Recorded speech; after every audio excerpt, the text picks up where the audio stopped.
Vamos a comenzar a ver aspectos que tienen que ver tanto en el diseño como las instalaciones, desde el punto de vista eléctrico. Todos los requisitos o recomendaciones que deben cumplirse para dar seguridad en el quirófano desde el punto de vista eléctrico, no solamente para los pacientes que van a ir a atenderse, sino que para el personal que va a atender a dichos pacientes. En las primeras clases vimos que existían tres agrupaciones principales de los riesgos, que uno era el biológico, que es lo que vemos en bioseguridad. Por otro lado teníamos los riesgos químicos y los riesgos físicos, dentro de los cuales se encuentra justamente el riesgo eléctrico. También, a modo introductorio, se acuerdan que en este apunte de la seguridad y la organización del trabajo en anestesiología, también había un apartado en donde se hablaba de accidentes debido a electrocución. Dentro de los temas que están incluidos en el programa de la materia de diseño y circulación de quirófanos, ya vimos el que tenía que ver con las radiaciones o la radioseguridad, y ahora vamos a comenzar a ver lo que tiene que ver con la seguridad eléctrica en el quirófano, desde dos puntos de vista. Primero vamos a ver la parte de instalaciones básicas que debe tener un quirófano, y después los requisitos o las condiciones que cumplen los aparatos electromédicos que se utilizan en el quirófano. Dentro del personal que trabaja en las instituciones de salud vamos a encontrar dos grandes grupos en función de la relación y conocimiento de la parte eléctrica. Uno van a ser los que tienen relación directa, por ejemplo, el personal de mantenimiento. Generalmente hay alguna persona dentro del grupo de trabajo de mantenimiento que tiene capacitación en electricidad, es electricista o técnico en electricidad o hasta ingeniero puede ser, ¿no es cierto? Ese es el grupo que es el que se va a encargar o el personal que va a trabajar cuando hay algún problema en la reparación, la detección de las fallas, hacer mejoras en las instalaciones, chequear de que todo está funcionando correctamente. El otro grupo de personas que trabajan en la institución o el resto de las personas van a ser de relación indirecta porque no conocen toda la instalación, cómo funciona, qué partes debe tener, etcétera. Lo que sí tiene que tener este grupo de relación indirecta es una capacitación al menos mínima, un acercamiento superficial para entender cuando hay algún tipo de falla. Por lo menos algunas cosas pueden ser capaces ustedes, como técnicos de anestesia, de detectar si el problema está en la instalación eléctrica o en el aparato. Entonces vamos a tratar de ver al menos algo superficial y de acercamiento al conocimiento de las instalaciones eléctricas. Obviamente que con esto no es que ustedes van a poder hacer una instalación o un cableado, ni mucho menos. Solamente es poder interpretar y entender qué es lo que están usando, los riesgos que tiene y qué cosas hay algunas fallas que ustedes pueden llegar a detectar. Lo primero que debemos entender es que existen dos tipos de accidentes o de eventos que pueden ocurrir cuando estamos en contacto con una fuente de electricidad. Una es el macrochoque o también electrocución, sería un sinónimo, cuando la corriente que penetra a través de la piel y atraviesa nuestro cuerpo tiene un valor alto o una duración importante en el tiempo. Este tipo de accidente es el que habitualmente puede ocurrirle al personal de salud cuando hay una falla en el aparato o una falla en las instalaciones. El microchoque es cuando hay una pequeña cantidad de corriente que puede estar afectando a un área, a un tejido, a una pequeña región del cuerpo. Por ejemplo, puede ser a través de dispositivos implantados, catéteres, por ejemplo, electrodos, cuando el aparato no está funcionando correctamente. Y acá vamos a incorporar dentro del microchoque a una posibilidad más, que es la de que ocurra estática. La estática es algo que se trata de desechar o eliminar directamente en los quirófanos, sobre todo en aquellos en los que se van a realizar cirugías a corazón abierto, porque el microchoque generado por la estática puede llegar a afectar al paciente enormemente. Es por esto que en las primeras clases se hablaba, por ejemplo, del piso semiconductor, de la buena o correcta puesta a tierra. Además, hay que también tener un equilibrio en la humedad ambiente dentro del quirófano para justamente reducir lo mayor posible la estática que puede afectar entonces esto junto con el resto de los casos de microchoque o microshock al paciente específicamente. ¿Por qué? Porque es el que está indefenso al tener su primera barrera de protección ante la electricidad, que es la piel, abierto, digamos. Esa barrera ya no existe. Por lo tanto, aún pequeñas cantidades de corriente pueden llegar a afectarlo. Otra gran división que tenemos que tener en cuenta es la corriente continua y la corriente alterna. Corriente continua, ya lo saben desde la escuela primaria, es la que se genera, por ejemplo, en una pila, en una batería. ¿Por qué continua? Porque a lo largo del tiempo, si yo veo una gráfica de voltaje o corriente en función del tiempo, ¿qué voy a ver? Una línea sin ningún tipo de variación. En cambio, en la corriente alterna, si yo grafico voltaje o intensidad de corriente en función del tiempo, voy a ver que cada tantos segundos o minutos, esa corriente o ese voltaje van variando y pasan del positivo al negativo de forma alternativa. Por eso se llama corriente alterna. Y es la que se utiliza en todos los tomas eléctricos que tenemos, tanto en nuestros hogares como en los hospitales, por ejemplo.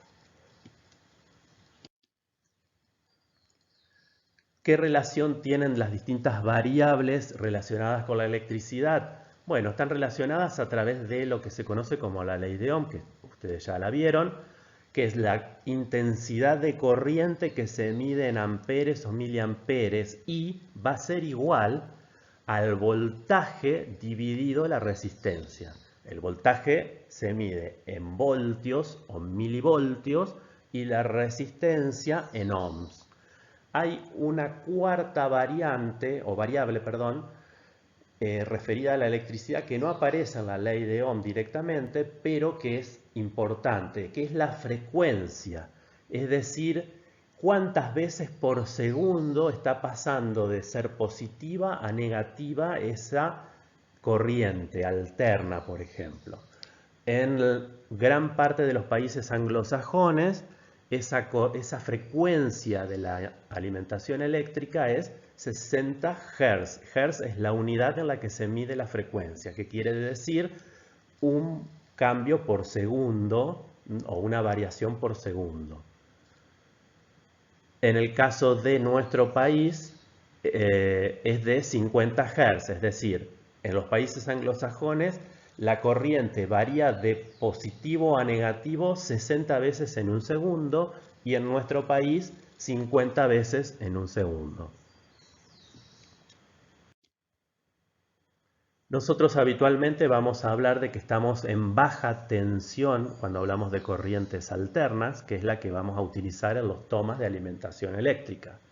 Cuando hablamos de corrientes continuas, en algunos quirófanos van a encontrar que existen tomas de alimentación continua, sobre todo para equipos más viejos en los que no venían transformadores que alimentaran la parte interna eléctrica del equipo con corrientes continuas.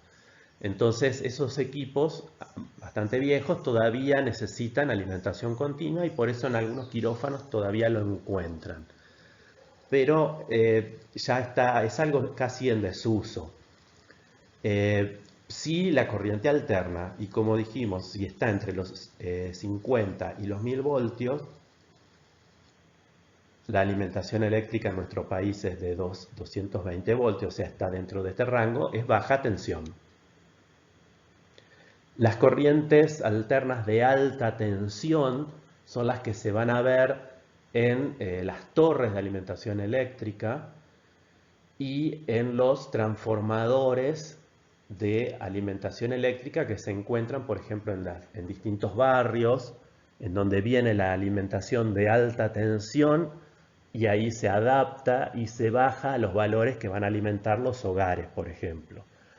En los hospitales y las clínicas, en general van a encontrar un transformador o dos transformadores, dependiendo del tamaño de la institución, en algún lugar del perímetro, digamos, del hospital, y desde ese transformador se va a alimentar todos los circuitos eléctricos dentro de la instalación. Siempre para que pueda circular la corriente debe haber una diferencia de potencial. Debe haber algo que haga que viaje esa corriente a través del objeto. En el caso que nos interesa a nosotros es el cuerpo humano. Lo que vamos a tratar es de que cuando estemos en contacto con energía eléctrica, tratemos de que nuestro cuerpo no esté generando una diferencia de potencial que haga que la corriente prefiera circular a través de nuestro cuerpo.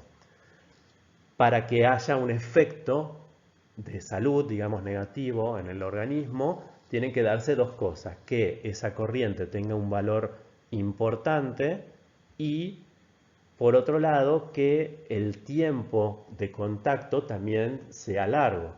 Por ahí puede ser que haya un valor alto de corriente, pero el contacto son microsegundos y no llega a afectarnos. Tal vez podemos llegar a ver un punto en donde nos quemamos o una pequeña necrosis en el punto de contacto, pero si fueron microsegundos no hubo efecto. Ahora, a medida que aumenta el tiempo y ese valor de intensidad es alto, va a haber mayor efecto. O si el valor de intensidad es muy alto, aun cuando el tiempo sea corto, puede haber efectos importantes también. La corriente eléctrica es transmitida o transportada hasta los hogares o las empresas, hospitales, clínicas, etcétera, a través de 4 cables. 3 de ellos se van a denominar fases, que cada una tiene un nombre: fase R, S y T. Y el cuarto cable va a ser el neutro. Fíjense que aparece también graficado acá la Tierra. Bueno, la Tierra es algo que no viene con el cable que llega hasta nuestros hogares, sino que es una instalación que ya tiene que estar hecha en la casa, en el hospital, en la clínica, que, bueno, lo vamos a ver también, pero básicamente es tener enterrada una jabalina de gran longitud, puede tener entre 3, 5 o 10 metros, dependiendo la permeabilidad del suelo, y desde esa jabalina que está enterrada realmente en la tierra, por eso se llama tierra, se va a sacar un cable que va a ir a cada uno de los tomas de alimentación eléctrico. Pero eso está en el hogar o en el hospital ya instalado. No viene con el cable de alimentación que nos va a traer Edenor o Edesur.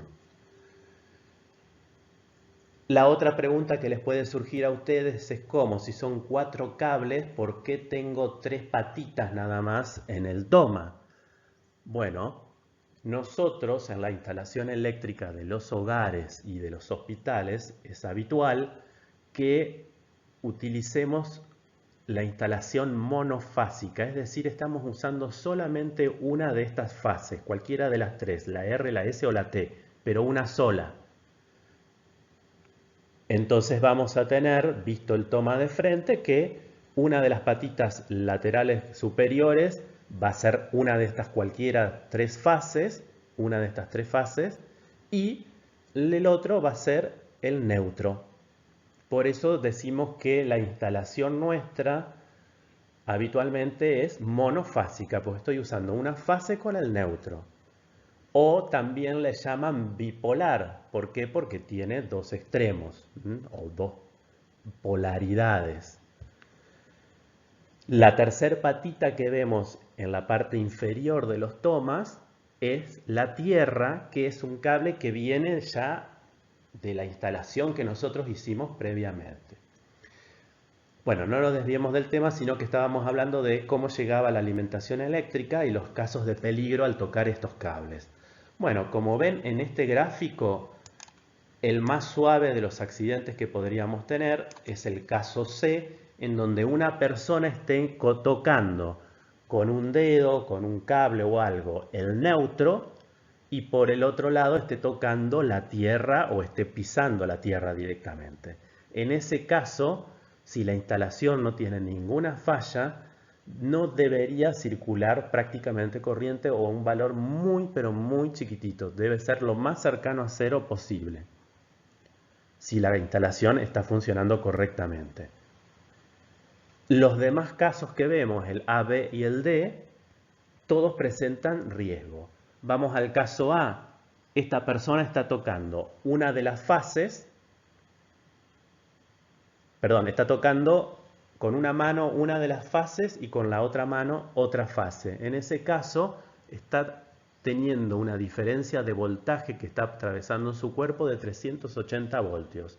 Es decir, sería el caso más peligroso de todos. En el caso B está tocando una de las fases y el neutro. En ese caso, el voltaje o la diferencia de voltaje que se va a producir a través de su cuerpo es de 220, lo cual también es mortal o peligroso. Y en el caso D, vemos que está tocando una fase y la tierra. En ese caso también va a haber una diferencia de potencial a través de su cuerpo de 220 voltios, con lo cual es peligroso. Este dibujito siempre entra en los parciales y en los finales, así que después repásenlo y vean en detalle cada uno de los casos. Este gráfico lo que muestra es cómo a medida que se aumenta la intensidad de la corriente que va a circular a través de dos electrodos colocados en la piel de un sujeto de experimentación, van ampliándose o agravándose, digamos, los efectos que va a tener. Fíjense que cuando es muy bajo, cuando estamos en este rango, vamos desde no perceptible la sensación de corriente hasta una sensación desagradable. Y vemos un concepto importante que es la corriente de let go, que es el valor umbral o sería el máximo valor de corriente para el cual la persona todavía puede soltarse del conductor eléctrico. Hay un valor a partir del cual, si yo supero esa corriente de let go, la persona ya no puede voluntariamente desprenderse. ¿Por qué? Porque aparece el efecto de tetanización muscular, es decir, de contracción continua del músculo debido al pasaje de la corriente, que hace que no podamos soltar el conductor eléctrico que estamos tocando y nos está generando este accidente con la electricidad. Y a partir de esos valores de let go, bueno, todo lo que sigue va de mal en peor, ¿no es cierto? ya aparece dolor, contracciones musculares, fibrilación ventricular y así cada vez peor. Hasta llegar al extremo de quemaduras y degeneración de los tejidos. Cuando hablamos de los efectos que puede tener la corriente eléctrica sobre el cuerpo humano, en general se mencionan tres principales que son cardíacos, tetánicos y las quemaduras. Existen algunos más, están todos explicados tanto en el PDF de esta clase como también hay alguna ampliación un poquito más con más detalles en el apunte que tiene que ver con la energía eléctrica, perdón, los aparatos que utilizan electricidad para funcionar, que es la clase siguiente. Así que esto también véanlo y repásenlo. Sobre todo nos va a interesar, más allá del macroshock, que es lo más grave que puede ocurrirle sobre todo al personal que trabaja en las instituciones de salud, no tenemos que olvidar el microshock, que es lo que vamos a ver brevemente. Dijimos que era importante, sobre todo para la seguridad del paciente, el reducir la estática en el quirófano, porque es el paciente, sobre todo en cirugías cruentas, de larga duración, en donde la piel ha sido cortada y se encuentra expuesto, digamos, al ambiente, el interior del organismo del paciente, y además puede llegar a estar utilizándose, por ejemplo, electrodos para retomar algún tipo de parámetro fisiológico o electrodos de estimulación, por ejemplo, para lo que puede ser el corazón. Es importante considerar entonces también el riesgo que se produce por la estática. Esa estática se va a generar habitualmente por ejemplo, el rozamiento de las personas que están en el quirófano con el piso. Todos los cuerpos están cargados, sobre todo los cuerpos humanos, digamos, están cargados eléctricamente y en mayor o menor medida, a veces cuando tocamos ciertos objetos, liberamos parte de esa estática o de esa carga eléctrica que puede estar en las superficies de nuestro cuerpo. Cuando eso no ocurre, por ejemplo, en el rozamiento de la piel con algunas fibras sintéticas, uno ve las chispas o el experimento que se hacía en la escuela primaria también con el peine. ¿Se acuerdan cuando lo pasábamos? Veíamos que había estática y levantaba los pelitos del brazo. Bueno, esto que para una persona, para el personal y para cualquiera que tenga la piel intacta, la estática no genera ningún tipo de problema. A lo sumo, a veces uno cuando va a tocar la puerta del auto o algún elemento metálico siente como una pequeña chispita, pero no pasa nada, no es un riesgo. Sí, vuelvo a repetir, va a ser un riesgo y puede ser un riesgo muy alto dependiendo del tipo de paciente cuando hablamos de cirugía, sobre todo a corazón abierto. Para poder reducir esto, hay algunas cuestiones que se tienen en cuenta en los quirófanos: el uso del calzado conductivo, en la prohibición de usar textiles que sean fabricados con fibras sintéticas, que las colchonetas de las mesas de cirugía sean también de un material parcialmente conductor o semiconductor, las tubuladuras de goma de los respiradores, de la mesa de anestesia, y todos esos elementos que van a estar pasando desde un aparato a un paciente también tengan cierto tipo de conducción eléctrica, para evitar que la estática se quede acumulada en uno de los cuerpos. En muchos quirófanos, incluso el piso, más allá de que el material sea semiconductor, para cuando hay cirugías cardiovasculares, por ejemplo, el quirófano se prepara especialmente armando una jaula de Faraday directamente. Es decir, todo el piso tiene un cableado, no lo vemos, ¿no es cierto?, pero está por debajo de la superficie visible, un cableado que está puesto a tierra. Todos los puntos están a la misma distancia de un punto que lleva esos cables hasta la tierra o la jabalina que está enterrada en la tierra. En muchos casos también lo mismo se hace con las paredes. Todo esto para tratar de evitar cualquier tipo de estática, que si se genera la estática, sea atrapada o conducida hacia los cables que llevan cualquier tipo de corrientes a través de ese cable a la Tierra. Siempre la idea es que cualquier corriente, sea estática o una que pueda producir un macrochoque, elija ir por los cables que van a tierra y no por el cuerpo de una persona.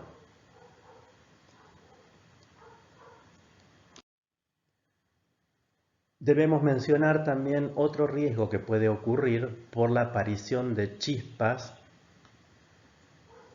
y arcos, es decir, que entre dos puntos que están cargados eléctricamente haya un salto de corriente. Eso en el ámbito normal de nuestros hogares no sería algo tan peligroso, pero en el quirófano, como venimos repitiendo siempre, debido a la atmósfera que en general está cargada con mayor proporción o una proporción mayor al 21% de oxígeno debido a que se usan gases medicinales, esto puede generar esa pequeña chispa o ese arco eléctrico, puede generar una explosión o ser el inicio de un fuego. Bueno, vamos a comenzar ahora. Ya vimos los riesgos o peligros que presenta el contacto con la energía eléctrica. Vamos a ver cómo los podemos llegar a prevenir o los elementos de seguridad que podemos encontrar en los quirófanos. Bueno, el primero de ellos es el disyuntor diferencial. Lo conocemos en su versión hogareña porque lo tenemos todos en nuestras casas. Hoy es obligatorio que cualquier instalación eléctrica domiciliaria la tenga esta protección, digamos, que es el disyuntor diferencial. En nuestro hogar, ese disyuntor diferencial, ¿qué es lo que hace habitualmente? Cuando detecta que hay alguna pequeña fuga de corriente, va a cortar la alimentación eléctrica de todo ese circuito para evitar que se siga fugando la corriente. ¿Qué es lo que se supone? Que esa fuga está ocurriendo porque hay una persona a través de la cual está pasando la corriente. Es por esto que el disyuntor diferencial va a proteger a las personas, no a la instalación eléctrica. Eso aplica para tanto el disyuntor diferencial hogareño como el que vamos a encontrar en el hospital, en el quirófano. La gran diferencia va a estar en que el disyuntor que funciona en el quirófano no puede cortar la alimentación eléctrica porque en ese momento se está realizando una cirugía que debe continuar. Entonces, lo que hace el disyuntor que tenemos en los quirófanos es dar una alarma, muchas veces sonora y visual, digamos, alguna alarma acústica y alguna alarma también visual con luces que se replica en un tablero eléctrico y muchas veces se repite también en alguna central que se encuentra en la sala de mantenimiento, para que el personal de mantenimiento vea que hay una alarma en determinado circuito del quirófano. Es importante tener en cuenta que en los quirófanos en general van a existir en cada quirófano varios circuitos eléctricos, de forma de que si hay uno que falla completamente, yo pueda cambiar el aparato eléctrico y enchufarlo en otro circuito. Por ejemplo, si sonó la alarma del disyuntor diferencial. Entonces, disyuntor diferencial en el hospital o en el quirófano específicamente va a proteger a las personas evitando que haya fugas eléctricas hacia el cuerpo de las personas y no va a cortar la alimentación eléctrica, sino que va a dar alarmas acústicas y visuales para determinar dónde o en qué circuito se encuentra la falla.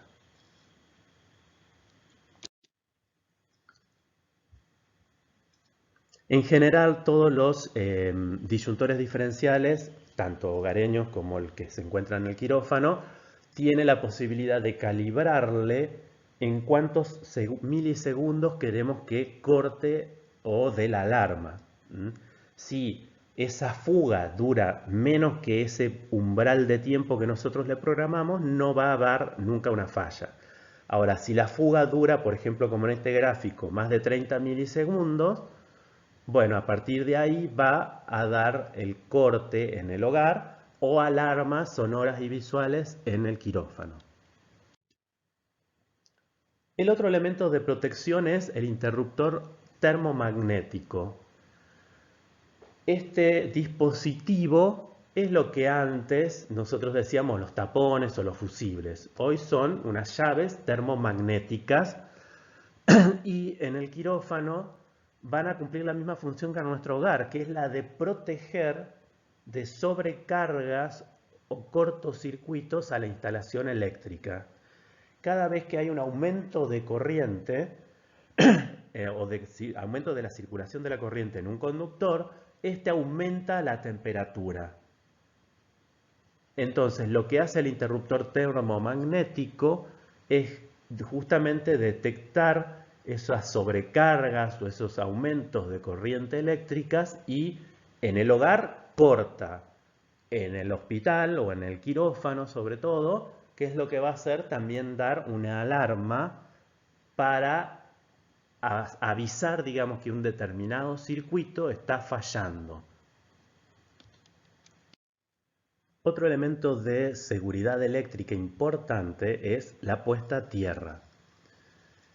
Actualmente, incluso para toda instalación hogareña que hagamos en nuestros hogares, para poder ser habilitada tiene que tener también hecha una puesta a tierra. ¿Qué es lo que se busca? El objetivo de la puesta a tierra es lograr que haya un cable que tenga una resistencia tan bajita o lo más baja posible, de manera que en caso de que haya alguna corriente que quiera circular fuera de algún aparato, siempre elija irse por ese cable, ¿no es cierto?, en vez de ir por el cuerpo humano. Por lo tanto, lo que se busca es que el cable que lleva la electricidad hasta la puesta a tierra tenga una resistencia que sea siempre menor a la resistencia que puede tener el cuerpo humano. En los hogares ese valor va a ser bajo, ¿no es cierto? Siempre tratando de llevarlo al menor número posible. Y bueno, si ya dijimos que podíamos tener una baja de la resistencia del cuerpo humano, por ejemplo, hasta de 50 ohms, habitualmente ronda entre los 800 y 1000 ohms la resistencia del cuerpo. Pensemos el peor caso, que era que podría llegar hasta los 50 ohms. En esos casos, con la piel intacta, ¿no es cierto?, podríamos tener o pensar que la puesta a tierra va a ser segura para las personas que habitan un determinado ámbito, siempre que sea menor a ese valor. Entonces siempre se busca, por ejemplo, no sé, valores de puesta a tierra de 10 ohms, de 15 ohms aproximadamente en un hogar. También va a depender del terreno, del suelo en donde se clava la jabalina.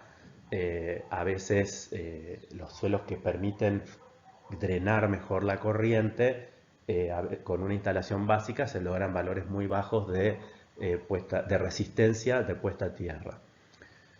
En el hospital dijimos, y sobre todo en el quirófano, que como estamos trabajando, por ejemplo, con una cirugía corazón abierto, en donde hasta incluso la estática podía afectar al paciente, nosotros tenemos que llevar ese valor de puesta a tierra a valores más bajos.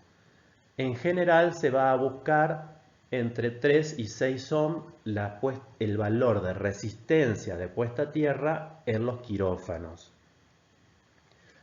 Abro un paréntesis acá, existen algunos espacios en el ámbito de la salud en donde se necesitan valores de resistencia de puesta a tierra menores aún. Por ejemplo, en consultorios en donde se hace, por ejemplo, estudios de potenciales evocados, sensoriales y auditivos, por ejemplo.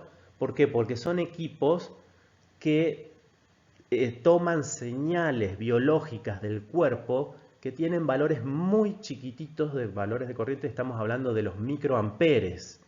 Entonces, cualquier ruido o cualquier valor de estática que esté circulando alrededor del paciente y el aparato con el que estamos tomando los valores de biológicos o los parámetros biológicos para poder hacer el estudio, en ese caso se requiere valores de puesta a tierra a veces hasta de 1 ohm, que son muy difíciles de lograr. Hay que usar varias jabalinas, todas conectadas con cables de la misma longitud hasta un punto, y a partir de ese punto sale un solo cable hasta la puesta a tierra que va a conectarse al aparato. En general, por ejemplo, en ese tipo de estudios de potenciales evocados se conecta el aparato a puesta a tierra y la camilla, y en muchos casos incluso a través de un electrodo al paciente a la misma puesta a tierra. En el quirófano, volviendo a lo que nos interesa, lo que se va a buscar es que todos los puntos o todas las superficies que pueden ser metálicas o los aparatos eléctricos que se están usando estén conectados a la tierra. Todos los cables tienen que ser de la misma longitud en ese caso. Es decir, todos los tomas, el cable del aparato no, sino el toma, la patita de abajo que dijimos que era la de puesta a tierra, todas esas patitas de puesta a tierra tienen la misma longitud de cable, que llegan a un punto, se unen y luego viajan todos juntos hasta la jabalina o grupo de jabalinas que se encuentra para dar el menor valor posible de resistencia de puesta a tierra. Las superficies metálicas, como pueden ser partes metálicas de la mesa de cirugía, también se pueden conectar a tierra a través de un cable. Las mesadas, las mesas de mayo, todas las mesitas que se usan para llevar y apoyar el instrumental quirúrgico.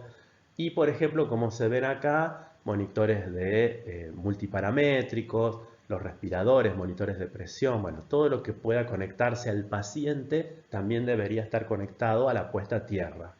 Esto habitualmente ocurre porque los cables de alimentación de todos los aparatos vienen con 3 patas, siendo la tercer pata, la de abajo, la que va a estar conectada a la puesta a tierra que se encuentra en el toma.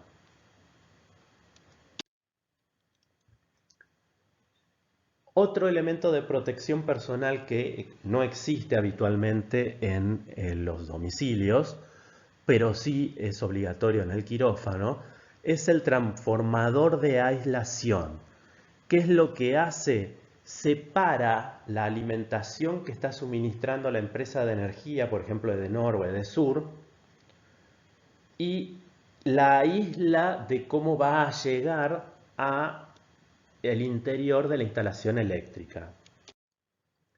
Básicamente lo que va a hacer este transformador de aislación es tomar los 3 cables de las fases con el neutro que está llegando y que hace llegar hasta el quirófano la empresa de energía eléctrica, hasta un transformador que del otro lado separa en 3 circuitos distintos, monofásicos, cada uno con una fase, su neutro, y de esta forma, aunque la relación de conversión es 1:1, lo que hace es aislar directamente cualquier problema que tenga la red eléctrica que nos suministra la empresa. Ese problema no se transmita al interior del quirófano. No es un elemento que sirva de batería. Sí, lo que hace es mantener estabilizado dentro de ciertos valores, como si fueran los estabilizadores que compramos para poner las PC en nuestros hogares, pero no logra alimentar. Si la falla dura, por ejemplo, si la alimentación eléctrica del suministro de la empresa se cortó, este transformador de aislación va a tratar de mantener unos segundos el valor de tensión, pero lo va a tener que cortar abruptamente si la alimentación no se repone. ¿Mm? Pero lo que sí hace es evitar que cualquier suba o bajada de tensión del suministro que trae la empresa y que pueda llegar a afectar al resto de la instalación no pase hacia el interior del quirófano. Otros elementos de seguridad que debemos tener en cuenta para el suministro de energía en áreas críticas, como puede ser un quirófano, es asegurar el suministro sin interrupciones. Hemos escuchado muchas veces que ocurre que ante un corte general, por ejemplo, en una zona de la ciudad en la cual se encuentra un hospital, incluso se ha visto afectado la alimentación eléctrica en el quirófano. Entonces, esto es lo que no debe ocurrir. Para poder evitar esta situación, en los quirófanos y sobre todo para los tomas eléctricos que van a alimentar equipos que sean soporte de vida, vamos a tener dos elementos de seguridad que van a permitir seguir obteniendo energía sin interrupciones. Por un lado está el grupo electrógeno y por otro lado lo que se conoce como UPS o fuente de alimentación ininterrumpida.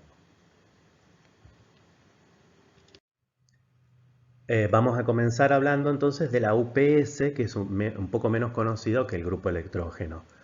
Bueno, no es otra cosa que un dispositivo que tiene una batería recargable. Si vamos al extremo del hogareño, hoy es posible comprar UPS para las computadoras, por ejemplo, que son como pequeños estabilizadores que traen una batería y que en caso de que se corte la energía eléctrica empiezan a dar una alarma sonora y lumínica avisando que no hay alimentación eléctrica, de manera que uno pueda terminar de hacer lo que estaba con la computadora, grabar, cerrar los programas y cerrar todo el sistema operativo de la PC para que no quede dañada la computadora. Estas UPS hogareñas en general pueden suministrar energía por el lapso de 5 a 10 minutos, dependiendo del precio, digamos, de la UPS. Lo que vemos en esta imagen son UPS de mayor magnitud justamente para lo que vamos a necesitar, por ejemplo, en un quirófano.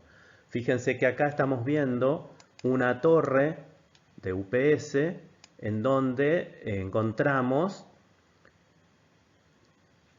16 baterías interconectadas para poder suministrar energía eléctrica ininterrumpida. Como en este quirófano es bastante importante, no solamente con esta columna se trabajó, sino que además se instalaron otras más, como vemos acá, 3, una al lado de la otra. Dentro de cada una se encuentran 24 baterías y todas están alimentando simultáneamente a los aparatos que así lo requieran, de forma ininterrumpida. En este caso, en general, lo que se busca para los quirófanos es tener por lo menos una autonomía de media hora a una hora en caso de que falle el grupo electrógeno. En algunos casos también se utiliza mayor autonomía, o sea, depende de los recursos económicos de la institución. Cuanto más tiempo querramos alimentar aparatos con la UPS, vamos a necesitar UPS cada vez más importantes o mayor cantidad de estas columnas de baterías, lo cual es bastante caro. El otro elemento para poder mantener el suministro eléctrico ininterrumpido es el famoso grupo electrógeno. En general, si tenemos espacio en el hospital, se va a instalar en una sala de máquinas, alejado lo más posible de los lugares de internación porque genera un ruido importante.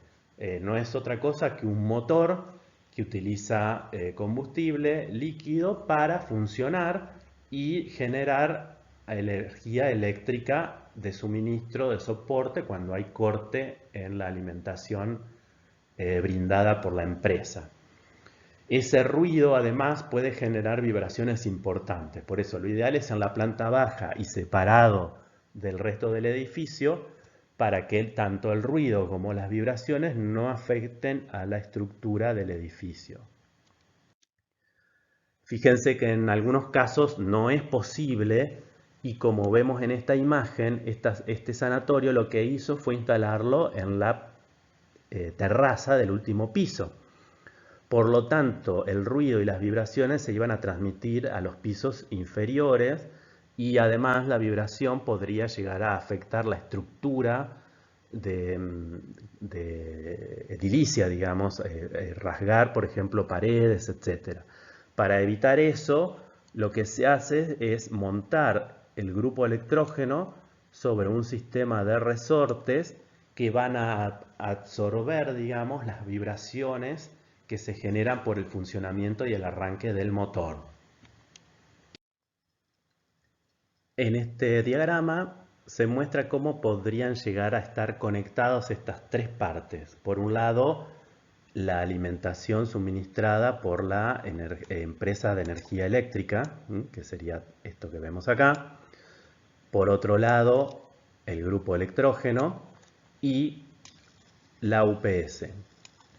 Fíjense que son tres elementos que cómo van a funcionar, sobre todo para los tomas que dijimos de áreas críticas, en donde yo necesito asegurar que ciertos aparatos, sobre todo por ejemplo los que son soporte de vida, como un respirador, una mesa de anestesia, no tengan ni un segundo, o sea, que no haya cero lapso de tiempo en el cual estén sin alimentación eléctrica. Para esto, lo que se hace es lo que se muestra acá. Habitualmente viene la alimentación de la red, pasa por el transformador de aislación, ¿no es cierto? Bueno, y alimenta siempre la UPS. Y estos aparatos que dijimos que eran soporte de vida van a estar siempre alimentados a través de la UPS. En el caso de que se corte la alimentación de la empresa, la alimentación va a tener que ir desde el grupo electrógeno. Acá existen dos alternativas. Si yo tengo la plata suficiente, puedo hacer un sistema automático que apenas detecta que no hay energía eléctrica suministrada por la empresa, active o encienda el grupo electrógeno. Ahora, ¿qué habíamos dicho? El grupo electrógeno es un motor bastante importante que tiene un tiempo de retardo hasta que comienza a funcionar y logra llevar la energía, el valor de energía eléctrica, a, por ejemplo, 220 voltios, que es lo que se necesita. En ese lapso de tiempo va a haber un apagón. Ese apagón o ese lapso de tiempo, cuanto más caro es el grupo electrógeno, es más corto, pero nunca es cero. Pueden ser de pocos segundos a puede ser de varios minutos. También tengo que tener en cuenta que si no hice una instalación automática que conecte cuando falla la energía eléctrica de la empresa, conecta automáticamente el grupo, si eso no existe, tiene que haber una persona capacitada para que apenas se corta la energía eléctrica vaya corriendo hasta esta llave que se encuentra acá y gire una manija, una palanca, algo, o apriete un botón que habilite o encienda el grupo electrógeno. Eso es lo que habitualmente ocurre. Si no tenemos UPS, entonces va a haber, hasta que arranca el grupo, un periodo de tiempo más o menos corto en el cual no hay alimentación eléctrica. Ahora, si yo puse una UPS entre medio, hasta que arranca el grupo y pasa todo lo que dijimos antes, los aparatos de este lado van a seguir recibiendo la alimentación suministrada por las baterías de la UPS. Por eso es tan importante esto para las áreas críticas. Es decir, en general, si yo tengo solo grupo electrógeno, hay un periodo de tiempo entre que arranca y entra en régimen de funcionamiento normal ese grupo electrógeno, en el cual la alimentación eléctrica no va a estar siendo la adecuada para toda la aparatología. Hay un espacio entonces de tiempo en el cual no hay alimentación eléctrica. Para la gran mayoría de los aparatos no es algo grave, sobre todo si son procedimientos que se pueden continuar después, se puede esperar hasta que el grupo arranque. Ahora, imagínense, soporte de vida, no puedo esperar, tiene que seguir funcionando y ni darme cuenta de que faltó la energía eléctrica. Es por esto que se intercala entonces la UPS. Bueno, el toma eléctrico que se utiliza en nuestro país por norma es el que habitualmente se llama IRAM, que es el que vemos en esta imagen de acá, que consta de tres patitas planas, en donde una va a ser la fase, que puede ser R, S o T, eso no lo sabemos, solamente lo va a conocer el que hizo la instalación eléctrica. El otro va a ser el neutro, y el que se encuentra en la parte inferior, el de la ranurita vertical, va a ser la tierra. Eso es el toma que se encuentra en la pared. Fíjense que el enchufe que va a venir desde el aparato electromédico va a tener entonces también las tres patitas, con la observación de que la espiga que va a tierra es un poquito más larga, de manera que siempre cuando yo estoy enchufando ese dispositivo en el toma, lo primero que entre en contacto sea la tierra. El aparato va a estar en contacto primero con la tierra. En los quirófanos o en las áreas de salud también podemos encontrar otro tipo de tomas, como el que vemos acá al costadito, más importantes. Fíjense que es como más reforzado para poder alimentar o suministrar energía eléctrica a los equipos de rayos X o al arco en C. Sigue siendo monofásico, monofásico o bipolar, como dijimos, pero tiene patas como más gruesas. O sea, no estamos viendo acá el enchufe, pero va a ser un enchufe de tres patas redondas, gruesas, importantes, que permiten que la energía eléctrica que va a pasar a través de este toma y los cables sea mayor. Y en la parte inferior vemos un tercer tipo de toma y enchufe que no es normatizado, o sea, no está mencionado en las normas de nuestro país, y de hecho en realidad no debería usarse, pero es común encontrarlo en los hospitales y en las clínicas como una forma de identificar o de separar aquellos enchufes que yo quiero que solamente sean usados para un aparato médico. Fíjense que en este dispositivo lo que vemos son las dos patitas, como siempre, una para la fase, la otra para el neutro, y la tierra está en estas ranuras. La tierra está en el toma acá y las patitas van a encastrar en estos dos orificios. También los contactos de tierra están mucho más externos, cosa de que lo primero que entra en contacto en este tipo de enchufe o toma que se llama yuco sea la tierra. Como dijimos, se usa habitualmente para que quede claro que ahí yo no puedo ir con cualquier otro aparato. Esto sobre todo, por ejemplo, en los quirófanos dijimos que podíamos encontrar cosas raras, como podrían ser equipos de música o otros aparatos que no tienen nada que ver con los procedimientos médicos. En una internación, por ejemplo, podría ser que una visita venga y diga, ay, necesito cargar el celular, desenchufa algo para poner su celular a cargar. De esta forma se evita que cualquier otro dispositivo común entre en este toma. Y estos tomas habitualmente van a estar conectados a la UPS y al grupo. de manera de que quede claro que son para equipos de soporte de vida o muy importantes, son para los aparatos que yo realmente necesito que en ningún momento pierdan su alimentación eléctrica.